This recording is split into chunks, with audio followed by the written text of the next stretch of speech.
All right, and welcome back to the Paisan Sports podcast.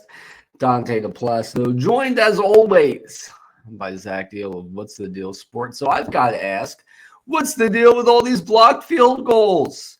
There was a lot today. I think three, and the one most importantly was the one. Well, no, there were three different games with blocked field goals, four total, because Jordan There was a Davis blocked blocked punt two too. himself. Was that? There was a blocked punt too. Oh, I didn't see the block punt. Yeah, a lot of blocked field goals today, but the most important one was the second one by Jordan Davis that he subsequently returned for a touchdown in an Eagles win. And what a win it was. You almost lost your breath trying to say those words subsequently. You almost lost your breath trying to say that words, and I lost my breath when Jordan Davis made that play. And it was Yeah, I just was gonna say. spectacular. And I know I texted you, we didn't talk as in depthly because I think we were both just riled up about the game. We just want to wait for the podcast. But for me, when we did text after the game, I was saying that was by far Jordan Davis's best game of his career, and I Oh, thought that was the absolutely. best. That was one of the best games of Jalen Hurts' career as well, and I think that was the best Yeah. 30 minutes put together, chained together that we've ever seen from Jalen Hurts, who had 3 touchdown passes and a 19-point comeback in the second half alone. So once that offense actually got opened up a little bit, and Kevin Patullo just got a little bit more warm and realized that he can't just hand the ball to Saquon every play when it's not working, especially when our Hall of Fame right tackle gets hurt and we have Matt Pryor in there. But luckily, Dante, you know what? When we mention the little things and we do the research for our podcast and we add in the minute details, what was something that we breezed over for 20 seconds on a podcast at the end of the summer? I know you're never – every time I ask a question like this, you never get it. But let's see if we're on the same page here. A topic we talked about An about Eagle 20. topic we breezed over for 20 seconds that we just briefly mentioned that came to light today. I'm guessing Fred Johnson returning. Wow, you actually nailed it. You Yeah. actually did get it. I Yeah, mean, it turned out to be huge. yeah, exactly. Once they made the switch from Like Matt Pryor to him, Matt Pryor was getting eaten for lunch out there. He looked absolutely horrible. When you look at how the Eagles played in the first half, the Rams were getting great starting field position just about every drive. Meanwhile, the Eagles were getting the opposite. that And was yet also the the other Eagles, thing. It wasn't just the block kicks today. Our kickoff return was absolutely atrocious. Yeah, but we'll get to that in a second. I don't want to get off topic because I want to talk about what you were just talking about. So, as I was saying, the Rams they were getting great starting field position just about every drive, and the Eagles were limiting them to field goals quite often until we set them up at first and goal thanks to Matt Pryor.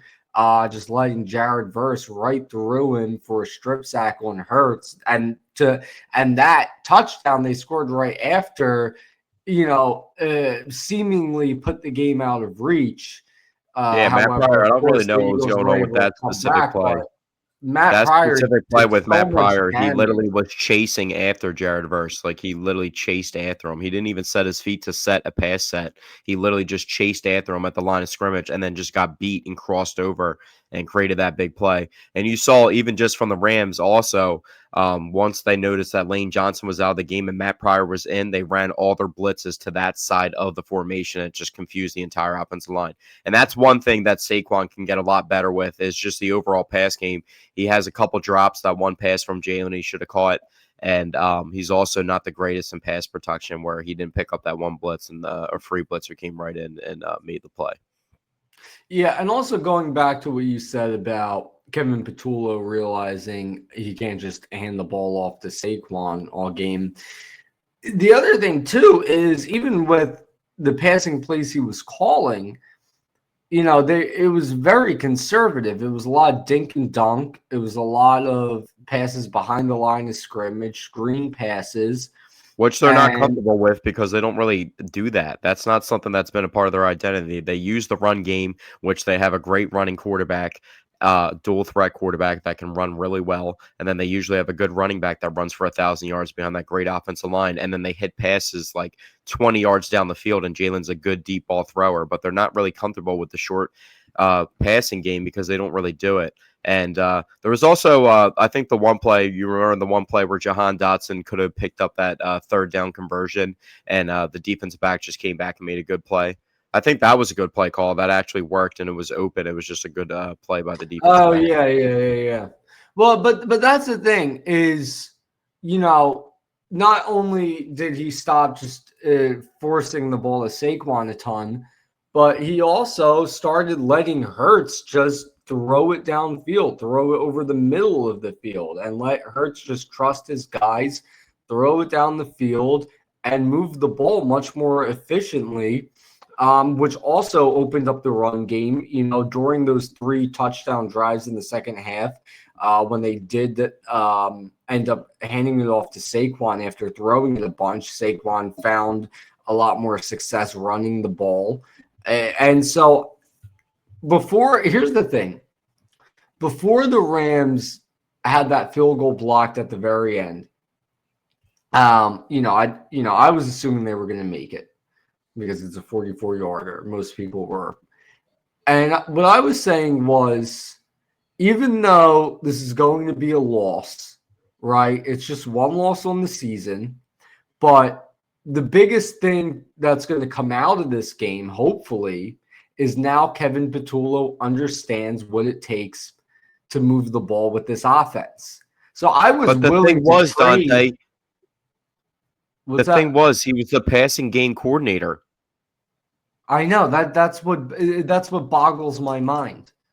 But So he knows what it takes. It's also kind of like, remember how Vic Fangio was a consultant on the original Super Bowl team from 2022, and then he obviously grew into the defensive coordinator role and took it over. That was also a big part of the game as well. It wasn't just like the highlight plays that Jordan Davis made with running down Matt Stafford when he tried to scramble on that third down, and it ended up resulting in a sack and the blocked kicks, but also when the Eagles offense couldn't do anything in the beginning of the game, they were only allowing field goals, and they were putting their defense in horrific situations. Outside of that one catch from Devontae Adams that got hit deep down the field when when Reed Blankenship was covering him, the Eagles defense did a really good job of keeping the ball in front of them and not allowing touchdowns and conversions. They could have been a little bit more physical inside. They were kind of getting pushed around a little bit, but also when the Rams, their good guard, Dotson, came out of the game from injury, that's when it seemed like they became susceptible on their offensive line, and the Eagles took advantage of it, just like how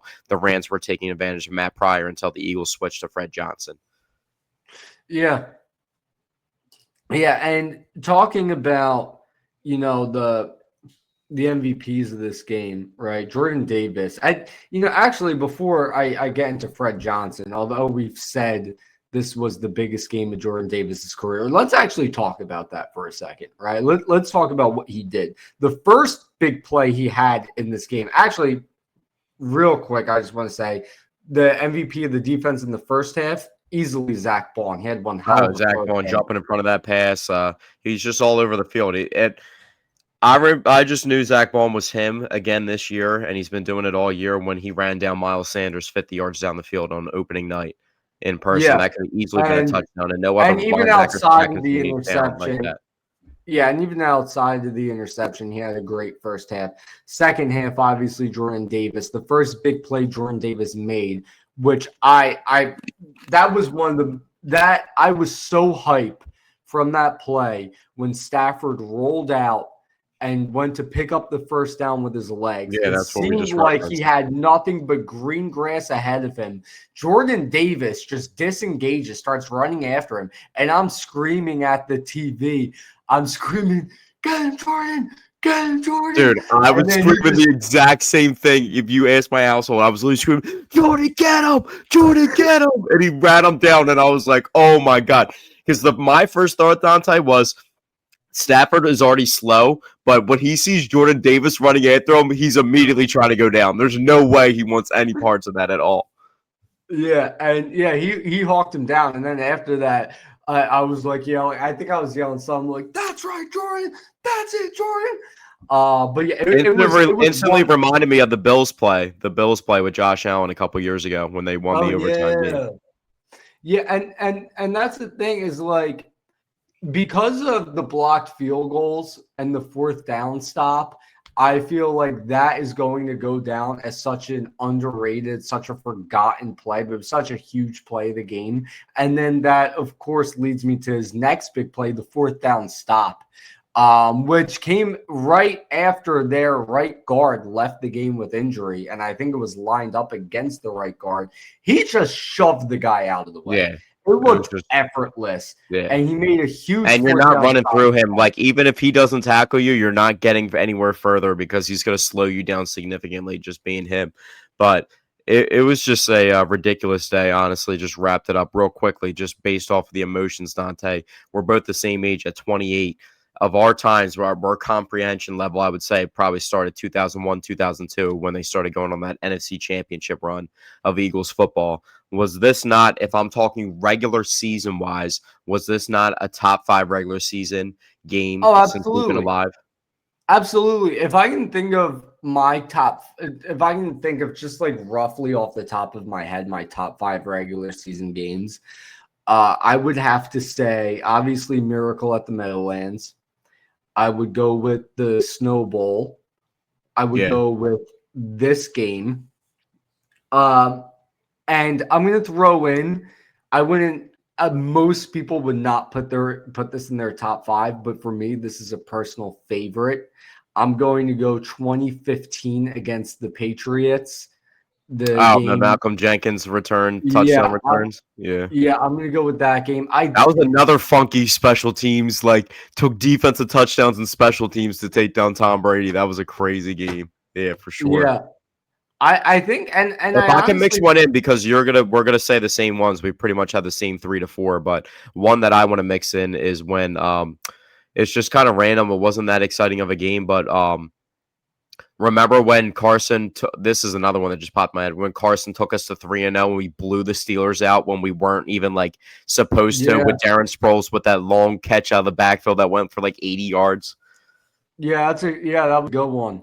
That was another good one, was the Rams game when Carson tore his ACL and we won, and Chris Long had the strip sack in Los Angeles. The Rams game the following year was great too, when Nick Foles stepped in at QB after. Probably the Raiders. And then even the game the following week against the Texans. The Raiders game, obviously, when he had 7 touchdowns. Was that watching? If we're talking about blowout wise, the 7 touchdown Raiders game with Nick Foles, and also the Monday Night Football game with Mike Vick first play. That's another. When I think of a great blowout game, I think Cowboys at home 44-6. I know you're about to say it. No, I was going to say 2017 against the Broncos. Oh yeah, I was at that game. 55 Corey Clement, 3 touchdowns.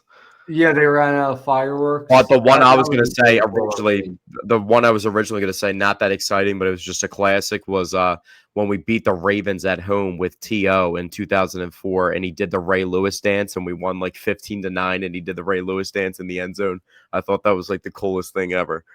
That was like one of my favorite moments ever. One final one of my favorite Eagles regular season games. Actually, also 2015, funny enough, the Jordan Matthews walk-off touchdown game. One last one I'll pull up is the Deshaun Jackson 87-yard touchdown with the hurt ankle where he falls into the back of the end zone.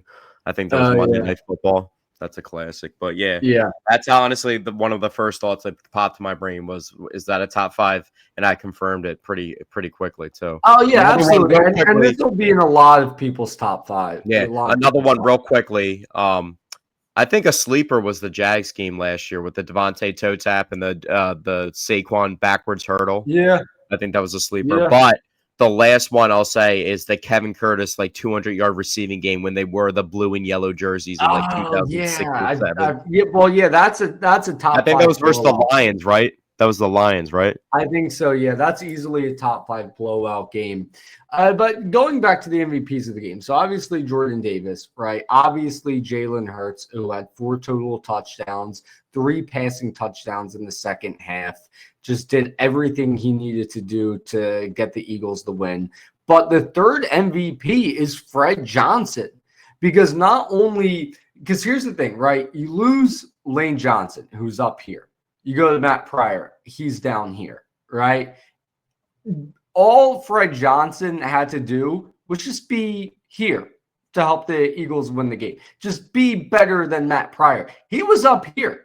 He was up here. He played really, really well. Why does it always seem like? Why does it always seem like it's a comeback and Fred Johnson comes in and everything turns? Like that's how the Saints game was last year because he came in and they had no points at half, and then he comes in a tackle for Hurt Lane Johnson, and Saquon has the 2 long touchdown runs in the second half, or the long touchdown run. The 2 long touchdown runs, and then that was the Dallas Goedert 70-yard drag guy, pass. man. He's that guy. They never should have even got rid of him. One other guy they probably shouldn't have gotten rid of. We'll maybe get to that in a bit. I don't want to get off topic, but another guy. Yeah, I know who you're about to bring up, but also we got to give some love to Devontae Smith and AJ Brown because finally. How about that leaping? First of all, let's talk about some of the plays by those guys. The leaping grab by Devontae Smith was incredible. The 3rd and 10. Eagles backed up in their own end zone yet again, trying to drive down the field and take the lead late in the game. Hurts throws it to A.J. Brown. The defender puts a hand on the ball. A.J. Brown just rips it away, shoves him off him, and runs downfield. You know that dude listed at. You know that dude's listed weight when he came into the league was 160. Emmanuel Forbes, the cornerback that was trying to cover him that got drafted in the first round by Washington. I didn't know that. So, like, I'm not trying to downplay, like, AJ's one of the most physical receivers. I was just, like, blown away.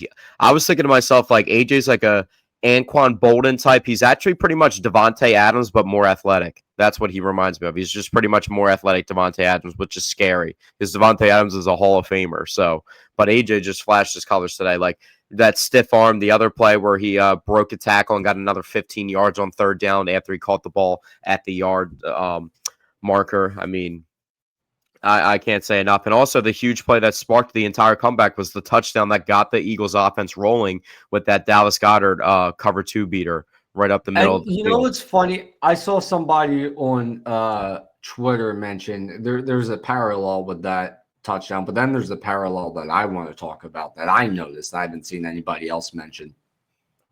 But looking at the Dallas Goedert touchdown, right? It was the start of the comeback, okay? It was by a tight end. It was over the middle, and the middle ends is what you're saying. And it was on. Yeah, and it was on a quick drive. It felt very similar to that quick drive, capped off with a touchdown throw, the tight end over the middle, which sparked the comeback. Now, the end of the comeback. You know what it reminded me a lot of when you look.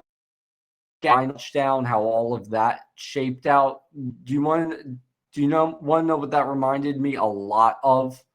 What's that? So, all right, I'm going to lay it out to you exactly, and you'll know what I'm talking about, right? So it's 4th and goal. Jalen Hurts throws a touchdown to his receiver out of the slot in the corner of the end zone. It was just barely a touchdown on 4th and goal. They then proceed to go for the 2-point conversion. They don't get it. The defense gets the ball back with enough time to win the game with a field goal. What does that remind you of? I thought the direction was going to lead me towards the Bills game from a couple years ago, but it took me off the rails when you started saying the field goal to win the game. So, I'm honestly drawing a blank right now. The double doink game. Remember Nick Foles? Oh yeah. 4th and goal throws a touchdown to Golden Tate in the corner of the end zone. To barely a touchdown. Yeah, it was barely. Yeah, they don't get the best play that Golden Tate ever made as an Eagle. And then the Bears get. And then I was thinking that parallel before what happened next, which was the opposing team gets down the field with ease. They set up for a game-winning field goal around the 44-yard area, and one gets double doinked, the other one gets blocked, and the Eagles. You know what parallel I want to make, Dante, is like, doesn't it always feel like the Eagles had like 2 players that were like drafted right around or like acquired right around each other, and they make a huge impact in the game? Like AJ Brown was traded for after they traded up to go get Jordan Davis. Right. Yeah. And it always seems like Quignon and Cooper are like feeding off each other and playing off each other. And it just seems like there's always parallels. Like when Jalen has a good running game, it's like Landon Dickerson, is usually paving the way for him. It always just seems like they're, and then Milton Williams was obviously turning up in the playoffs last year. It always seems like the slot of like guys that were acquired around the same time, or just like Zach Bond, like just the entire year of Zach Bond being the best defensive player and Saquon being the best offensive player. They're just Yeah. both free agent additions. You know what I mean? So Yeah. That's a I, very I, good point.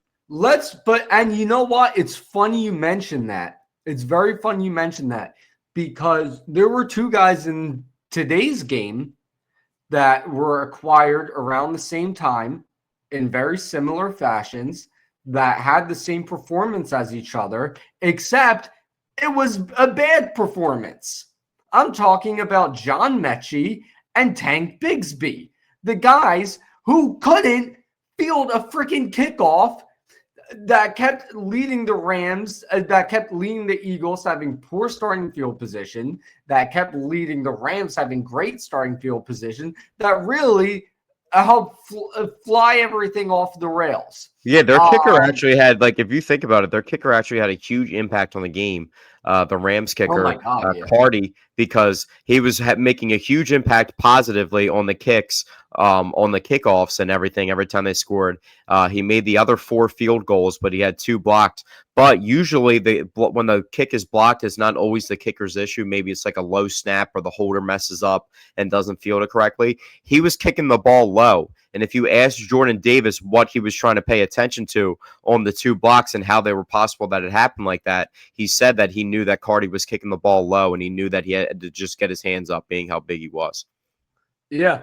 Yeah. And that was the fastest recorded speed for a 300-pound ball carrier in the history of the sport, 18 miles per hour. You know how fast he was running when they showed that? I listened to all the broadcasts. I listened to all the broadcast calls. So I listened to, obviously, I watched the Fox one live. I listened to Merrill Reese's radio 94.1, where I actually used to, when I had a stereo in my previous setup in my basement, I used to mute the TV of the national broadcasters, and I would listen to Merrill Reese while watching the game on the TV, but I just don't do that anymore. But I listened to the Merrill Reese call, and I also listened to the Rams broadcast call, and you should have listened to that. That was amazing. Yeah, no, I heard that one. Yeah, it's brilliant. Nick Pacone always posts those on Twitter.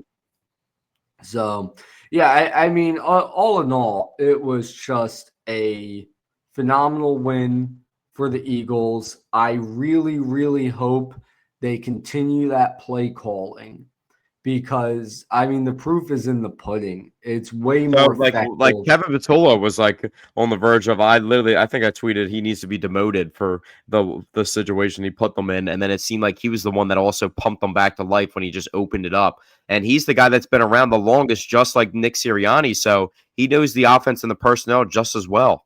Yeah, so, and that's the thing. I don't know why it took him so long. We know how good Saquon is, and we know he's great, but we've also know that he wasn't around when we made a Super Bowl without Saquon on the team. So I hate when people, even like the outside fans, try and say like, "Oh, we're so reliant on Saquon." Like, dude, we made it to the Super Bowl with Dallas Goedert, Devontae Smith, AJ Brown, and Jalen Hurts already. And just plug and replace. Saquon is the best running back currently in the league, and if you add him to the mix, this team wins a Super Bowl. You know what I mean? That's the difference. But it's not like they didn't get there and had success before without him. And not only that, this team is currently 3-0 against the Chiefs, the Cowboys, and the Rams. And I don't know if I would consider the Cowboys a quality win because the Cowboys. No, yeah, I mean, probably not. But the point I'm getting to is Saquon, in 2 of those games, he was not very effective at all. He had a good game against the Chiefs. He was pretty much. Well, he's not even like he's having bad games though. He's getting like 4 yards per carry. He's getting like 20 carries. Like we're just used to like 2.3 yards per carry today. He still had like 80 yards though, didn't he? What's that? Didn't he still have like 80 yards? No, he had 42. Oh, he had 42. Oh, okay. I was like last week. I think last week when he got stuff, I think it was like 22 for 88, which is like decent. But I mean, he's still, like I said, he can get a little bit better in the pass game. 50 before that rush for a loss.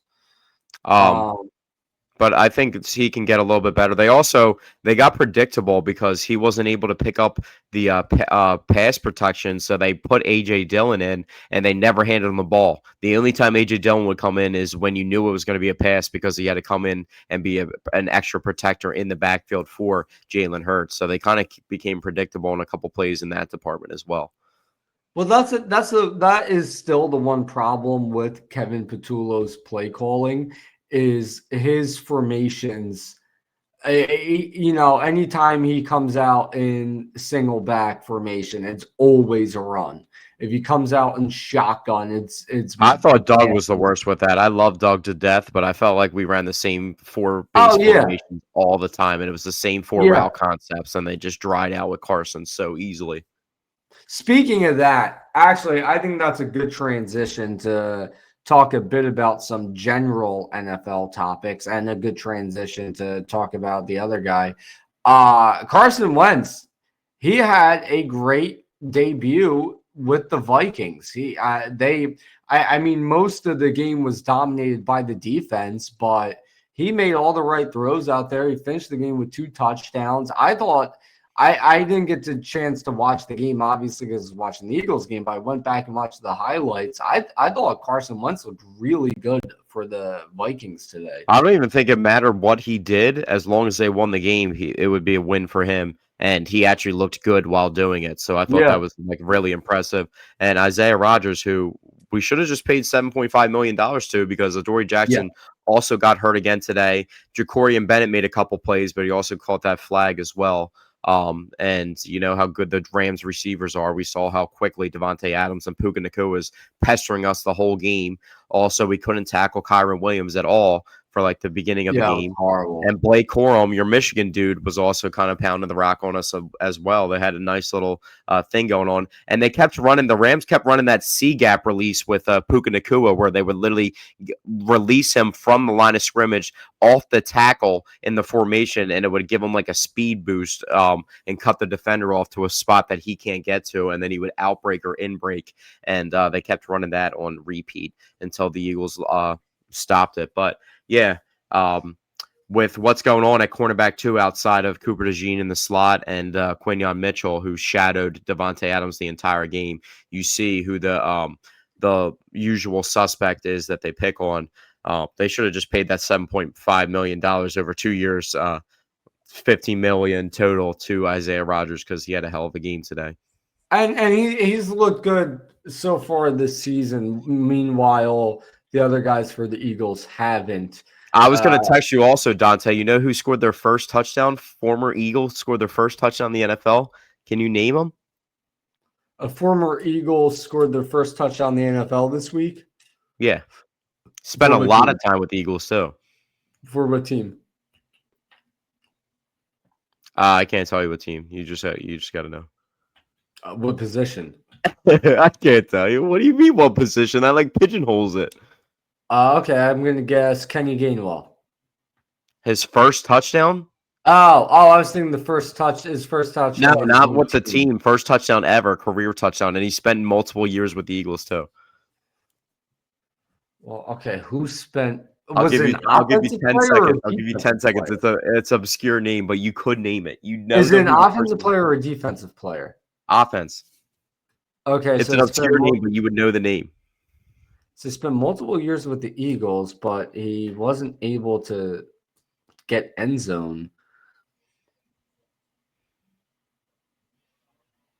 All right, clock's ticking down. Starts with a J. Jack Stoll? Jack Stoll. Jack Stoll? Who's for the Saints? He scored a touchdown for the Saints. You know what's funny? I was actually about to guess him before you said starts with a J. Because I was thinking, I was like, well, Jack Stoll was he spent like 2 years or 2 or 3 years with the Eagles, and he just never scored a touchdown. He was just in there for blocking. That's what had me about to guess him. That's funny. I saw Kylan Granson make a huge play on special teams. He laid like a huge hit in the game. By the way, it's funny you bring up Michigan because Michigan, a hell of a job this weekend as well. Bryce Underwood helped them take down Nebraska, coming off of a blowout victory the week before. Michigan's starting to look really good. They're starting to look really good. They might run All it right, we're back not here. gonna. Yeah, I can go back and forth. We're not ever gonna.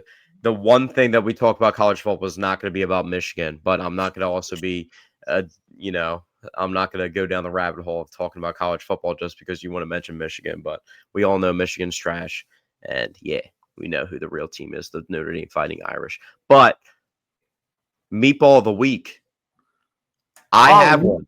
I have you one. have one. Okay, well, you give Meatball, you know one. how we're doing the meatball of like the week with the football season. So I had one predetermined. I could have went a couple different ways just based off on-field performances, but this one actually was solidified from off the field from something that somebody did.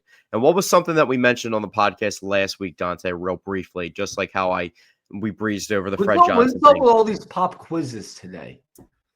I'm in that type This of is a mood, lot dude. of pop quizzes. This is like Did you the not do fourth your one. homework?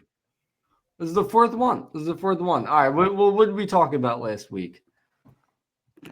Whose name did we mention for 10 seconds last week on the podcast? I'm gonna just guess Quentin Grimes. No. We're talking about football. Oh, in the realm of football. I just started No to say idea. his name. I don't know how you didn't hear me. Jadeveon Clowney, who got arrested for he just signed with the Cowboys last week, so we mentioned him. But he got arrested for parking in a restricted area after being told he couldn't, and he still parked there anyway. That's an idiotic way to get arrested. You're not feeling that? Why would you? Well, I'll tell you one thing. Did you hear about what happened to Big Dom? Yeah, he got texted on the sidelines. What was it, 7,500? 75,000. 75,000?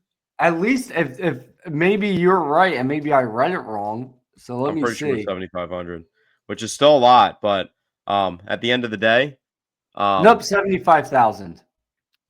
Yeah, yeah, there's no way. 75,000. There's no way There's no he's way he paying this. makes enough money to where he can afford that.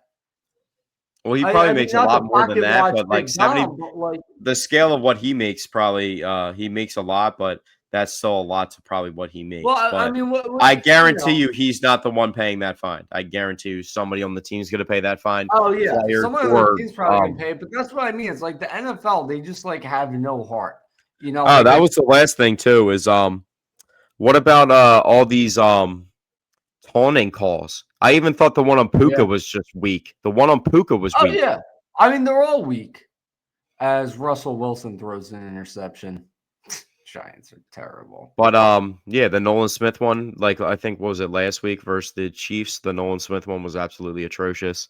And they just keep calling them. Yeah, no, it's bad. And one thing they Jalen Carter didn't got one. call, Jalen Carter got one too again. yeah, and one thing they didn't call was offensive pass interference because they didn't call it on Devontae Adams on his touchdown, and obviously they didn't call it on AJ Brown. Although, unlike Reed Blankenship, the defender on the AJ Brown touchdown flopped after AJ Brown I didn't think it initiated. flopped. I thought they just both had hands on each other. I think that was a good no call. The Devontae one was Well, no, close. I'm saying I'm sorry. What's that? No, the Devontae one was close, but I would also not call that if I was a ref. But you could have called it if you really wanted to. I think he just fairly beat Reed Blankenship, and he was like scrambling to him, and they kind of just like almost touched each other, and he just pushed off a little bit, but it wasn't as significant as you thought out to be. I think he just actually beat Reed Yeah, Blankenship because he was I up think on it top could of have him. gone. I think it could have gone either way. Well, All like I'm the saying AJ is, Brown one was like a clear no call because they literally both it was pass interference on both sides. They were just doing it to each other, so that was just a no yeah, call, but and not he only just won that, the battle. all I was saying was AJ Brown when he separated himself, the Rams defender flailed his arms to try and sell it. So Yeah, there but was who's your meatball of the flopping. week? You always have to come prepared here. My meatball of the week is the New York Mets. The New York Mets are my meatball of the week because they held a playoff spot since what was it, April 9th or April 23rd? I think it was April 23rd. They held the division lead for quite a while too. I feel like, we kind of forget that. And they've just been so bad lately that they have now fallen out of the playoff picture. Why did With you not text me back when I sent you the bet of me having the bet for plus 1,700 of the Phillies to win the division and the World Series together, both? So I already got one I leg don't at the recall that. yeah, I sent it Yeah. to you last week. But yeah, first thing I want to talk about with the Phillies, Dante, is there an actual consideration or question to who the leadoff hitter should be?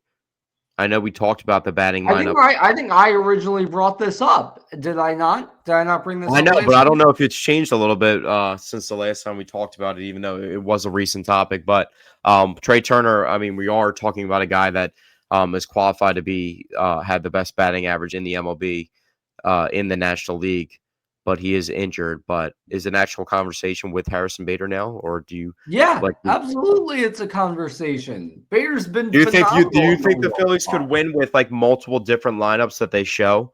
Like a lineup with Trey Turner that they could go to at the leadoff spot, and a lineup with Harrison Bader at the leadoff spot that they I, go to, and I mean, consistently flop them around from each other. Do you think they could get in rhythm by doing no, that? I think your 1 through 3 should remain a constant.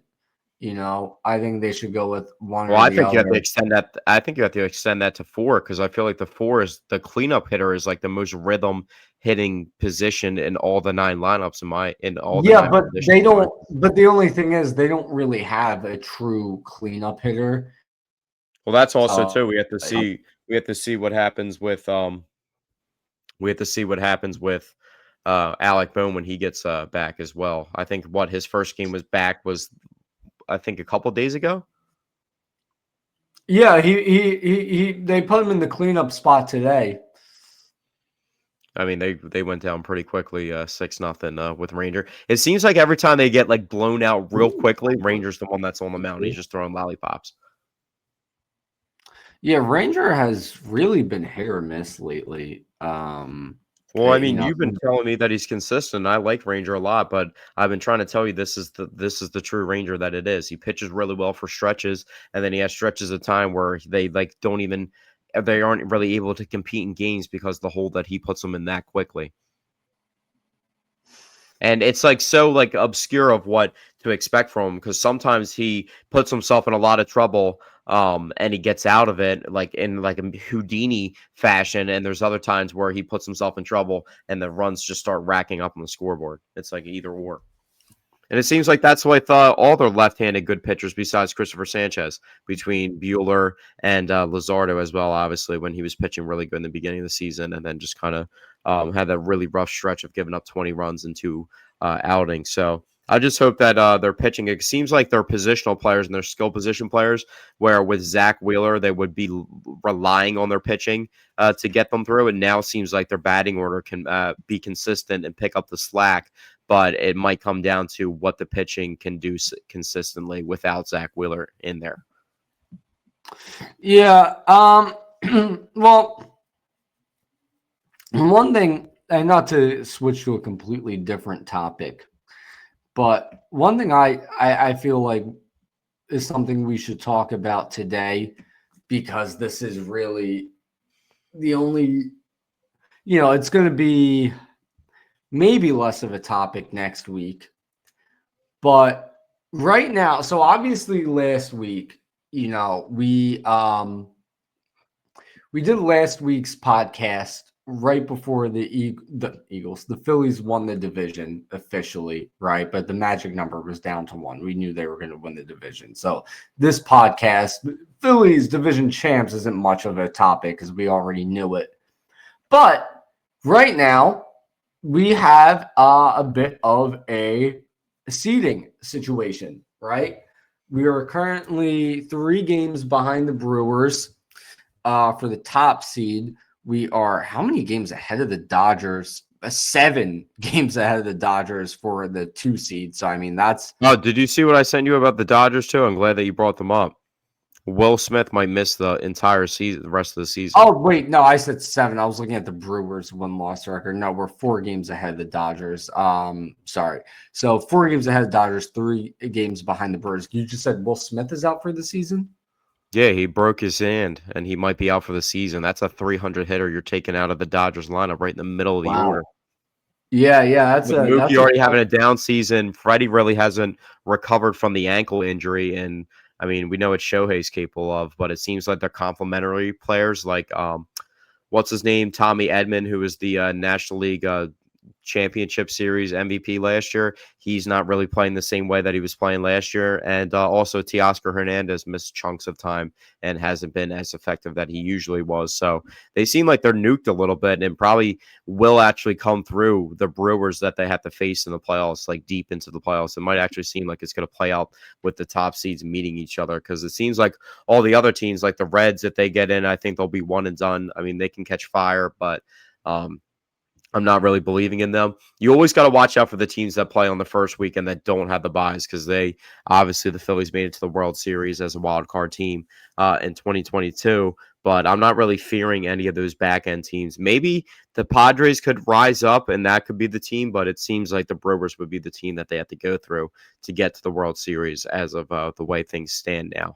The only team I would be scared of in the playoffs is the Mets, and they might not even make the playoffs now. Now, looking at it, the Reds do have their final series is against the Brewers. So, tough series for the Reds. But that could end up being such a huge series, because if the Reds win that series, then not only do they help knock the Mets out of the playoffs, but they also potentially help us get the 1 seed. How And deeply are you thinking about the matchup with the Brewers? Are you thinking about it like me, psychopathically, to the point where Reese Hoskins knows all the tendencies of the Phillies players, and I'm worried that he's going to tell his team? No, I'm not worried about that at all. They have sneaky good pitching, and they have a couple young guys that really add some juice to their lineup. And it seems like they have a guy that does a little. They have like a pinch of a guy that does a little bit of everything all throughout their lineup. Like Christian Yelich is really the glue, but they also have Jackson Churio, Reese is the power bat. They have Bryce Terang, who makes plays. They got Perkins in the outfield that makes plays as well.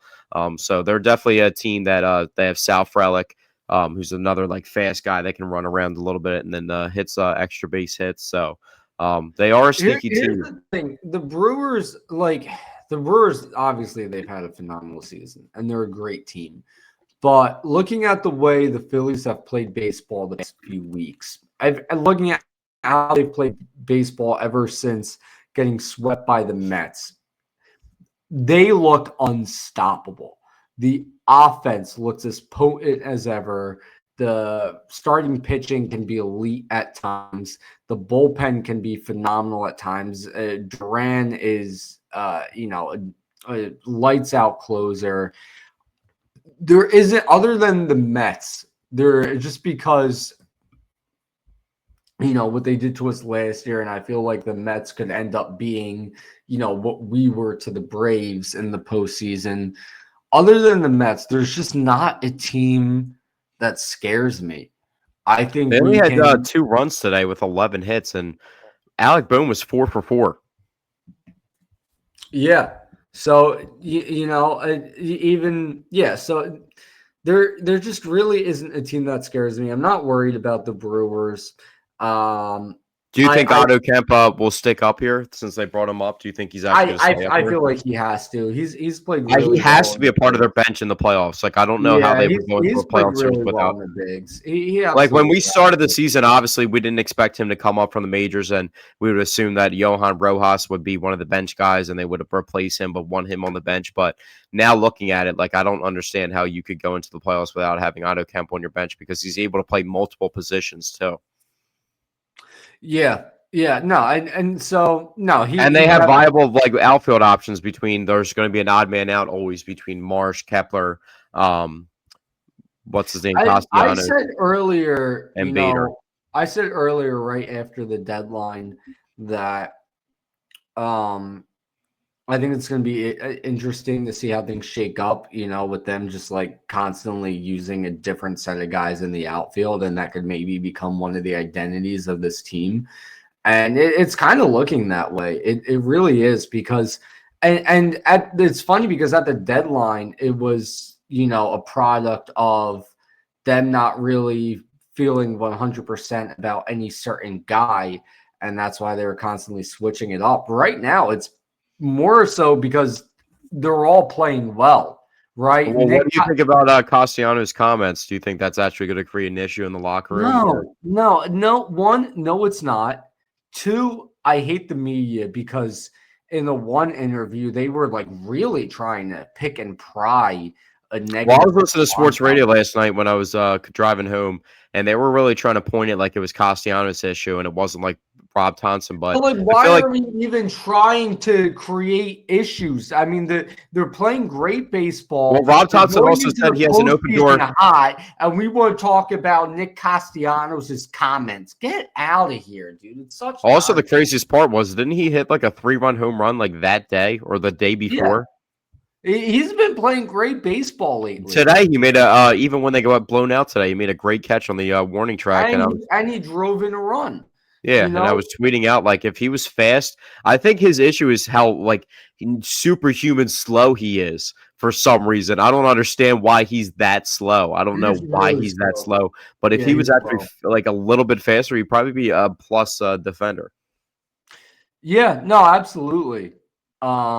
But he's also, that's some of his issues sometimes with chasing those outside sliders, and he'll try and push an extra base to get that double, that career double spot up, and he's just so slow. Sometimes he gets thrown out. Schwarber does it sometimes too, where he tries to push a single into a double, and he'll just get thrown out on a really bad base running play. But I mean, I'm not concerned about him.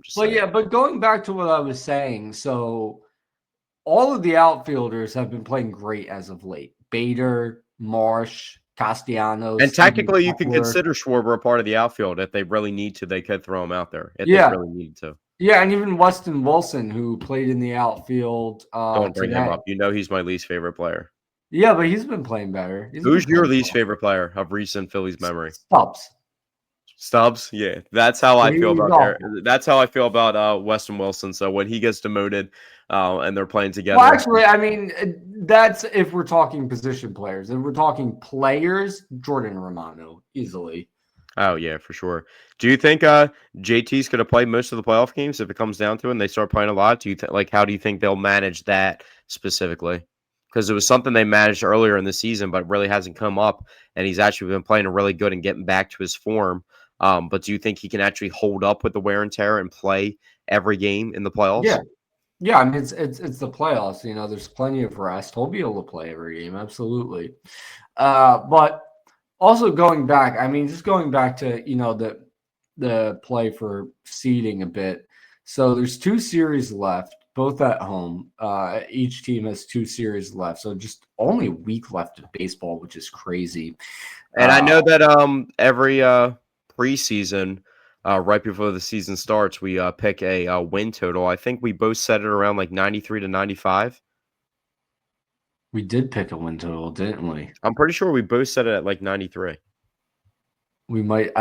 And they have 92 wins right now. I think I either said 93 or 94. I want to get or 95. It was somewhere between that. So I don't think I went right now. 95. So I think I went a little bit less than last season. So there's 6 games left.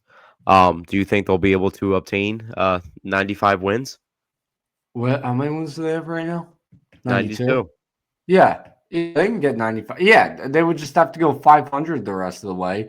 They have a series against the Marlins coming up. But the point I want to get to is I love that with a week of baseball left to go, their playoff position is not set. This gives them a reason to keep playing going into the playoffs so they don't get cold, right? Especially when you consider they're most likely going to get a first-round bye. They're 4 games ahead of the Dodgers, right? So they're going to have the first round bye. They're going to get that time off. So I'd rather them keep playing up until that bye so that they don't go cold into the playoffs and have too much time off. It allows them to keep the momentum going by keep winning games. Not only are you still playing, but you're winning games because you need to win those games. You're not playing I them think the just one thing I to play will them. say is like they do need to save arms a little bit though. They can't overwork the starting pitching specifically.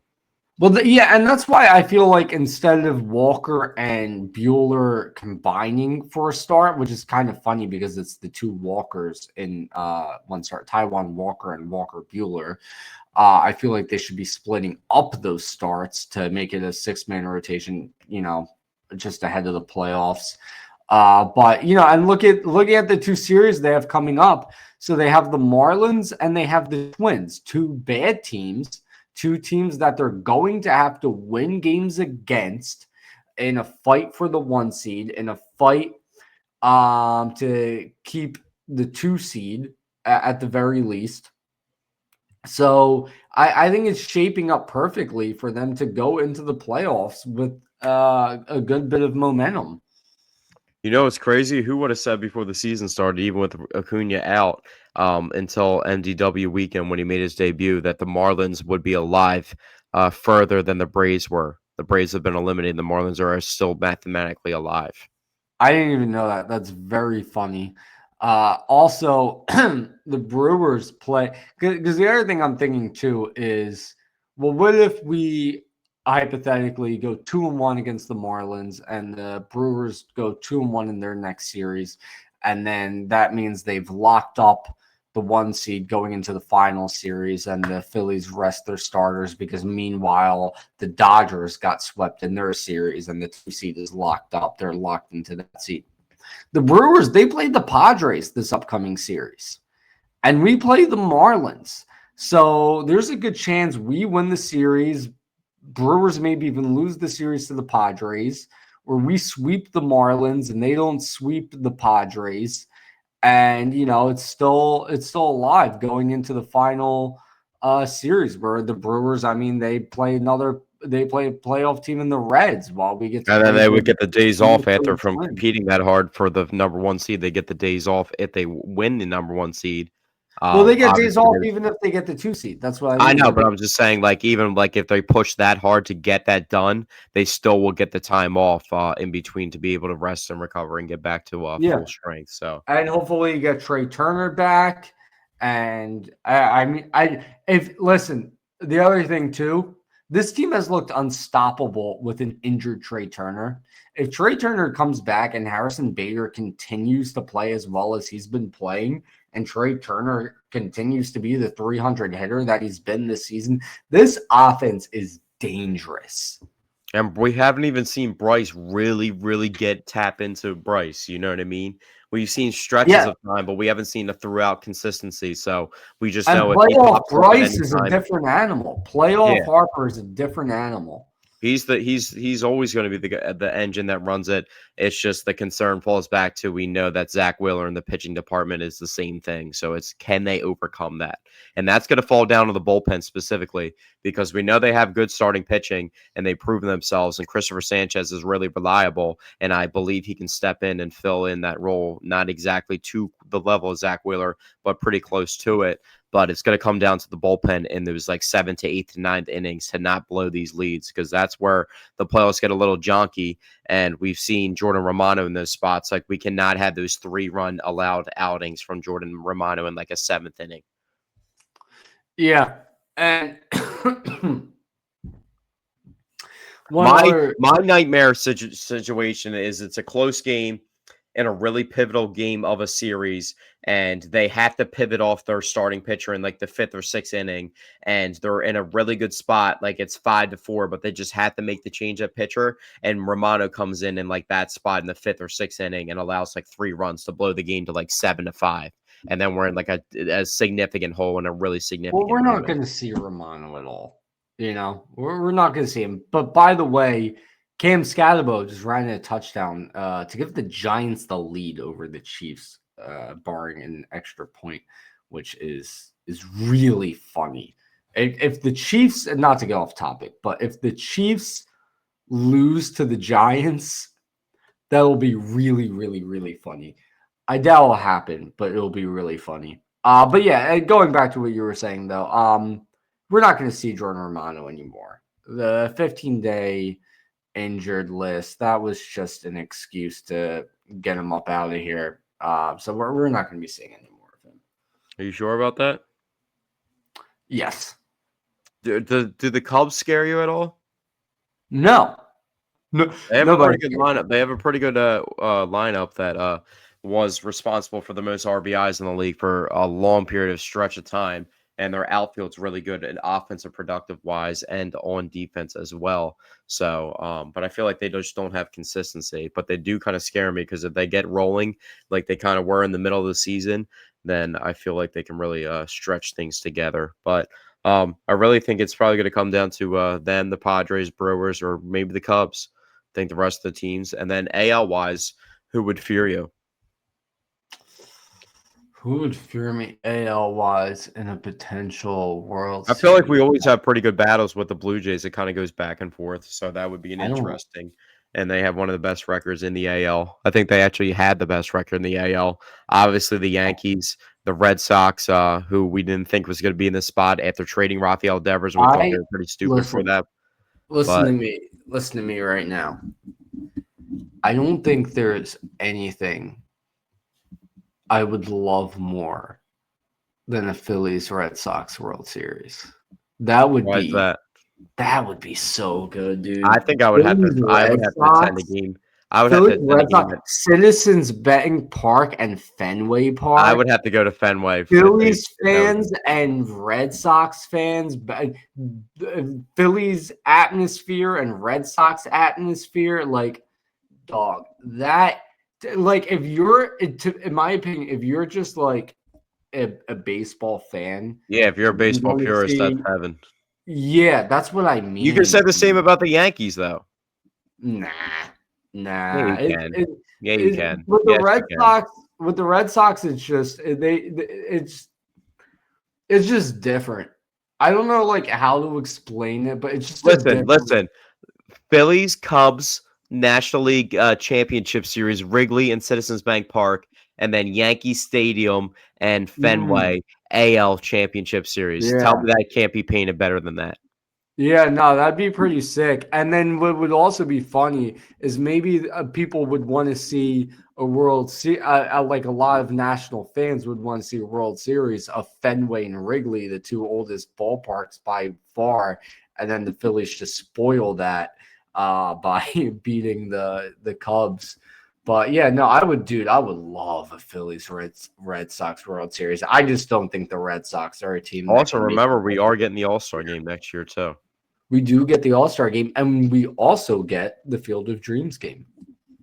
Yeah, that's interesting. I was just thinking about a venue. And we also get the World Cup.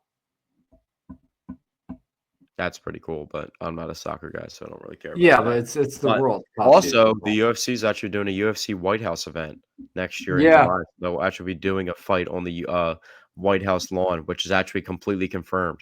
So that's actually very interesting. So we got some cool sporting events. And by the way, the trend continues today because the Chiefs blocked the extra point by the Giants. So that's just been they're just gonna have to go, like, a memo is gonna have to go out to NFL teams about teaching blocking field goals. Well, you know what? It's too much with the blocked field goals. They need to make that illegal now. Get rid of that play. Well, I think it's also they carry their offensive line so light. So there's like 8 offensive linemen total that they have. So like the backups that are in there on there might not be the strongest. And then they have tired offensive linemen that just work the whole drive beforehand anyway. And then you got fresh defensive linemen that come in that are hungry, that only play special teams, even though it was Jordan Davis and Jalen Carter. But we've seen other times. Remember, what was the dude's name? That Treston it was like Treston Hester. That blocked the Bears. Trayvon Hester. Trayvon Hester that blocked the Eagles, like reserve defensive tackle. You know what I mean? The most obscure guy. So yeah you never know who it's going to be. Trayvon Hester. That was like he was one of those like preseason MVPs, you know. Yeah. But So, before I we feel get like I out didn't of see here, also before Eagles, like real quickly, just circling back to the Eagles. I feel like I didn't see Za'Darius out there as much this week. no, we didn't really see him a whole lot. I felt like we didn't really, other than the first block field goal, we didn't really see a whole lot of Jalen Carter. I haven't seen much of Nolan Smith. Yeah, Uh, exactly. It really felt like I noticed Quinion because he was shadowing Devontae.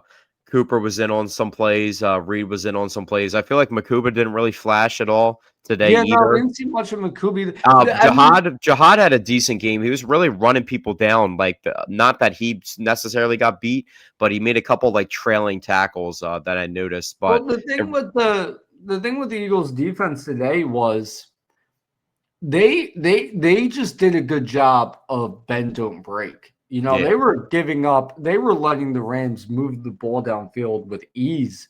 But there was also Um, so many spots where, because of special teams, they were getting put in horrific spots, and the offense was putting them in bad spots too. And they were just like they were already in field goal position, but they kind of just held the wall oh my up God, and only scrimmage allowed went off 3. the good Chiefs. Wow. So there's a minute 20 to go. The Chiefs have to punt out of their own end zone to the Giants with a minute 20 to go. The Giants might go in the halftime with the lead. This is really funny. But our last topic, you already know what our last topic is. Quentin Grimes, we are like literally 3 days from training camp, and we have no update on this dude. And do you even care about? Honestly, I'm not even hating now. That was gonna come out really wrong, and that was gonna sound really bad for the podcast. I was literally about to say, do you even care about Sixers basketball right now with what the Phillies and Eagles are doing? But I always No. care about the Sixers. I always defend the Sixers. But honestly, they're Well, really on the back burner right now. But I don't know how we do not have any news. It seems like we haven't had any general NBA news at all recently from anybody. Even if well, it's like LeBron or like KD or somebody like gigantic yeah, step, like we yeah. haven't heard anything from anybody. No, all that's really happened has been Tyrese Halliburton showing up to WWE events. No, you know what else has been coming out? All those Kawhi Leonard Clipper stories about like the money laundering and all those things. Those are like the only NBA stories I see being talked about right now. But yeah, I don't really know what's going on with that. I wanted to say, you know, since you're asking me, do I even care about the Sixers right now? So my brother was texting in the group chat about how this new intern at his job, you know, those guys that like pretend to care about sports, but they don't actually watch. They kind of just try and use it as a way to make conversation. So, you know, this That's a guy, dangerous game to play with a guy like me, honestly. Really yeah, dangerous game. and so this guy, you know, my brother said, you know, the guy obviously didn't really actually watch sports because he didn't realize Paul George was a Sixer, and there was another thing too. But the way he started the story was the guy asked him, he asked my brother if he thought the Sixers were going to be any good this season. And I said that should have been the dead giveaway before he exposed his lack of knowledge. That should have been the dead giveaway that he doesn't actually watch sports, because nobody who actually watches Philly sports right now gives two shits about the Sixers. And it's not a knock on the Sixers. It's just when the Phillies are red hot, about to enter Red October, and the Eagles are 3-0 as the defending Super Bowl champions, there's just no room to No, really you know what the care issue about is? the mess that is the Philadelphia No, 76ers. the issue is it's not just the Phillies, because the Phillies are always like main priority. Like right now, like they'll make the pivot to being the main priority right after they start the playoffs, because the Eagles will always be the main priority. But the Eagles' stretch of games to begin the season with all these competitive, good playoff teams is what the issue is of why they're really on the back burner. Like I haven't That even is a thought about good the point. Sixers. That's a good point. Like, and Like just to, they're about to play the 49ers, or not the 49ers, they're about to play the Buccaneers and then the Broncos coming up. That's like all playoff teams, you know what I mean, that they yeah, played to start the and year. just to put that into perspective, like, you know, you look at the Buccaneers who are 3-0, and you know, we have to go into Tampa Bay and play them. You look at the And team. also, real quickly, Baker's like literally every every person's favorite player. I mean, Baker Mayfield is the man. Yeah, but you look at the teams the Buccaneers have beaten, just to put it into perspective, to compare it to the Eagles. You look at the teams the Buccaneers have beaten to go 3-0.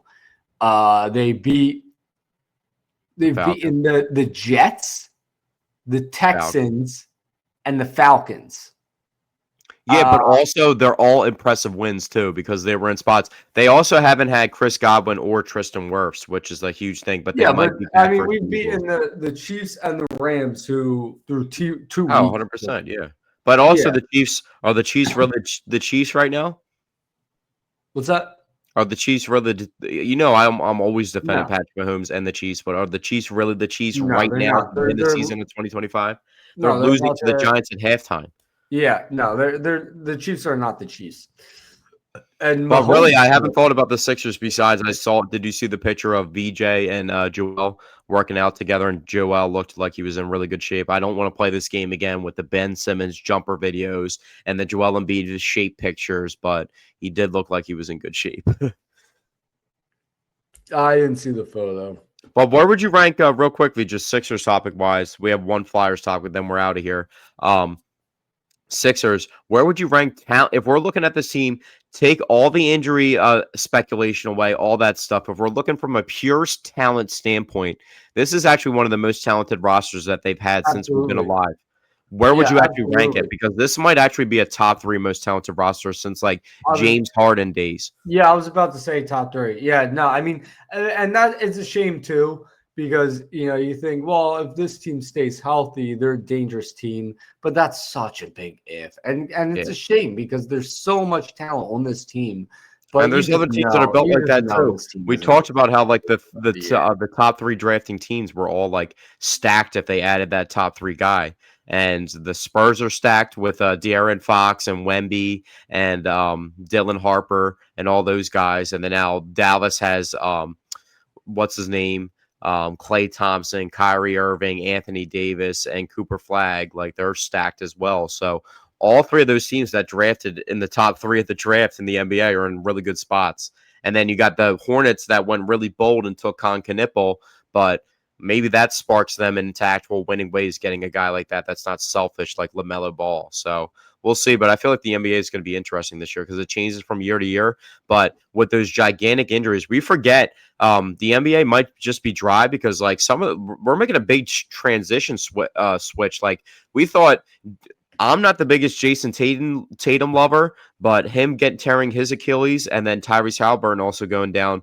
We don't really know exactly what to expect from, especially the Eastern Conference this year, and all the speculation about Giannis leaving the Bucks and what they did by losing Damian Lillard and then now signing Miles Turner that contract. The Pacers got nuked even further. We don't really know the direction. Is Paolo Banchero and the Magic going to step up randomly? Yeah, no, I think the East is wide open this season, so it will be interesting to see. And also, they just got Desmond Bane too, so maybe the Magic are one of the teams that steps up, or the Cavs going to actually be legit. There's a lot of different question marks, so the NBA is going to be interesting this year. But Dante, we do have one Flyers topic randomly out of nowhere, but RIP to the legendary Bernie Perron, the best goalie in Flyers history. He's actually a guy that I knew because my dad showed me a picture of him meeting him, and he had a picture of his hand with all the championship rings on it. He was the Flyers goalie in the 70s, and he's considered the best goalie in Flyers history. And at the age of 80, he actually passed away today. So RIP Bernie Perron. Yeah, RIP Bernie. I mentioned pre-show how last week, ironically enough, last week you asked me to name just Flyers goalies, just testing my knowledge of the Flyers, which is almost non-existent. And all I said was Carter Hart and Niedermacky, completely forgetting Bernie Perron. But of course, RIP to him, an absolute legend from the Broad Street Bullies. Do you ever actually put the Flyers on? Because I actually do put the Flyers on occasionally. Do you ever you never actually put them on? Maybe once a season. That's how I am with the Union. And I never have actually watched a Union game or a second of a Union game ever in my life. Now, before we leave, just one final thing. Russell Wilson ended up throwing an atrocious interception into the back of the end zone. Chiefs obviously get the ball back, and on the first play, Brian Burns goes down with injury. So not good. Just absolute fire disaster for the Giants in that department right there. Yeah, and back-to-back plays. Also, one last thing has sparked my brain because we didn't talk about it. Kyle Schwarber's in a contract year. You know who else is in contract year, Dante? JT, Ranger. Jordan Davis. Ooh, yeah, he's going to get a new contract. I think that might be signed on Wednesday of this week. Yeah. And it wasn't just from today. He also went into the game before the game with 11 tackles, multiple stops, sacks, hurries. He had the most pass deflections of an interior defensive lineman. So it wasn't just that he made his mark. I want to see, before you do your outro, I just want to see going into this game, he had a Football Focus grade of 72, which is pretty good. You know that the Pro Football Focus actually gave out the highest grade they ever gave out to was Isaiah Rodgers, 99.9. He got a perfect grade today from them.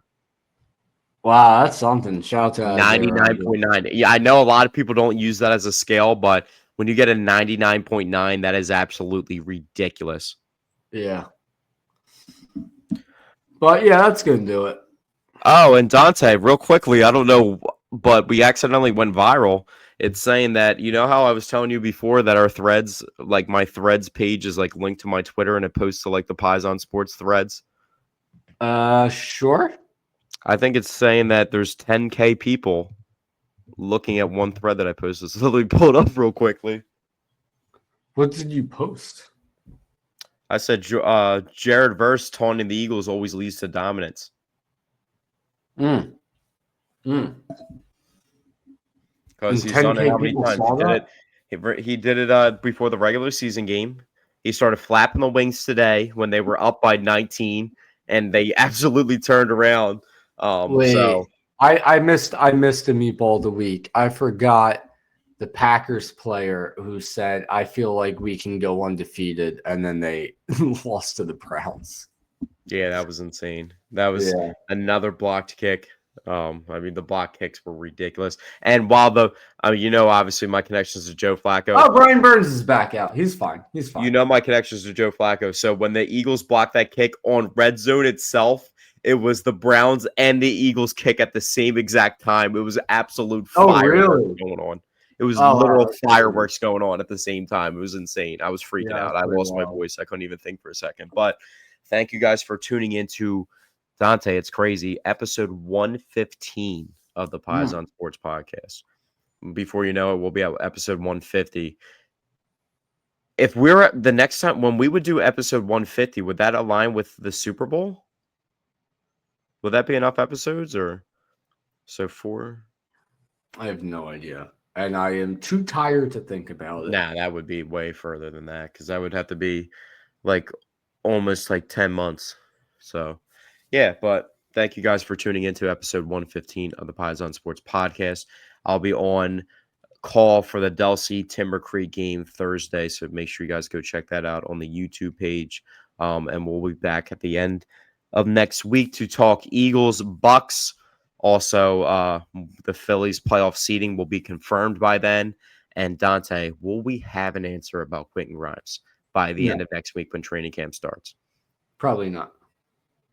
Jonathan Kuminga, too, with the Warriors, has yet to be signed as well. So maybe they do a sign and trade and get Jonathan Kuminga and send Quentin Grimes over there. I'd be down for that. But thank you guys for tuning in, and we will catch you next week. Peace.